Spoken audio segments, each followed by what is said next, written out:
Ya Allah, give us the unexpected, undeserved gift. What gift? Min azwajina wa dhurriyatina qurrata a'yun. From our wives and our husbands and our children, give us what makes our eyes so happy that it makes us cry. Qurrata a'yun.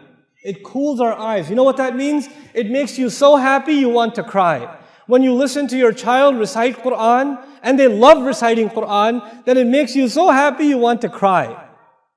When you look at your wife and how she's raising your children, it makes you so happy you want to cry. When she looks at the husband who wakes up his children for Fajr and takes them to the masjid, she wants to cry. She's so happy.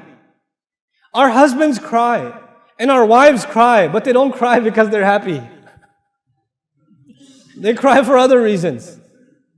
You know, we are asking Allah for tears of joy. We want to be so happy with our family.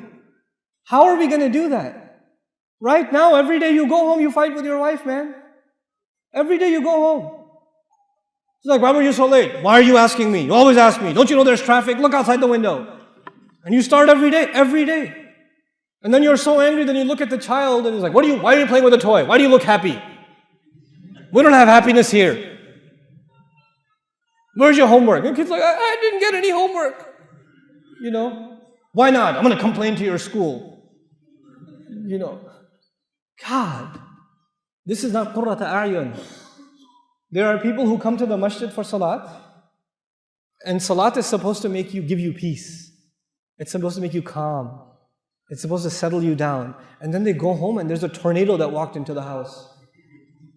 Oh, children hide under the bed. You know, the wife gets off the phone. She's like, you know, you cannot be the reason for your family to be afraid of you. You should be a reason for your family to be overjoyed. Your children should they should run to you and hug you when you come home. That's the relationship you should have with your children. And while I'm on this topic,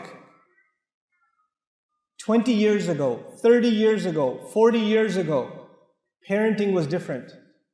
Now it's not the same. You cannot afford to be, I'm talking to the fathers here, you cannot afford to be authorities over your children.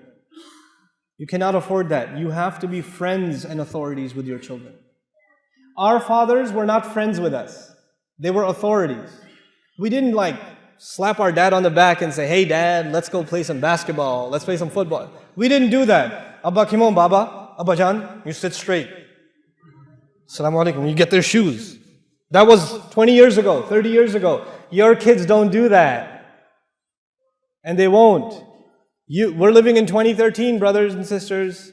We have to accept reality. Our children are exposed to a lot of things. It doesn't matter if you're in the Muslim world or anywhere else. Ihtiram will remain. You have to respect your parents. But our children, the only one who will give them the love of Islam is you. And you will not be able to give it to them if you're only an authority. If you only yell at them and tell them what to do, but you're not their friend. Every father here should know and master the video games your children play. You should be better if you're letting your kids play video games, first of all, that's a problem. But if you are letting them play and you're not going to let them stop, then you better play with them. Then you better be sitting there playing with them. You don't go watch the news. You're not going to change the world. Okay? You've watched enough news, believe me, and nothing has changed. You need to know whether the stock market went up or down. You don't even care about stocks, man. Why are you watching the news? It has nothing to do with you. Listen to it in the car. When you're in the car, don't come home and watch TV. Don't come home and watch the news. Come home and play with your kids. Do homework with your kids. Talk to your kids. Take your kids to the masjid. Do that with them. Make your kids love you. I tell you, I'm telling you, if the fathers don't do this, we will lose this ummah. We will lose our next generation. I am telling you. I'm guaranteeing you. This is the real problem.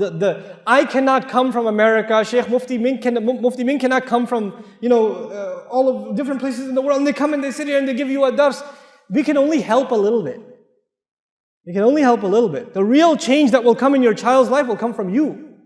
Will come from you. رَبَّنَا هَبْ لَنَا مِنْ أَزْوَاجِنَا وَذُرِّيَّاتِنَا قُرَّةَ أَعْيُنٍ. And now let me talk to the sisters for a little bit. Sisters, you're stuck with your husband. Stop being angry. Accept it. And try to love your husband. Try to make your husband happy. Because believe me, if he gets even a little bit happy, you will be really happy. I'm telling you, right now you say, I'm angry, why should he be happy? I know you, I know. I've talked to enough of you, I know. He doesn't care about me, why should I care about him? And he thinks the same thing. She doesn't care about me, why should I care about her? You start. You be nice to him. You smile at him and he'll get all shocked, like, why are you smiling? What? Is everything okay? You know, is your mother here? Is that why, you know? You know? You have to be nice to your husband. Don't dress up when you go to a wedding. Dress up for your husband. Even if you have 4 kids, it doesn't matter. Dress up for your husband. There's enough shaitan and fitna outside. So your husband should find beauty in you, not anywhere else. You should compliment your wife. You should say nice things to your wife.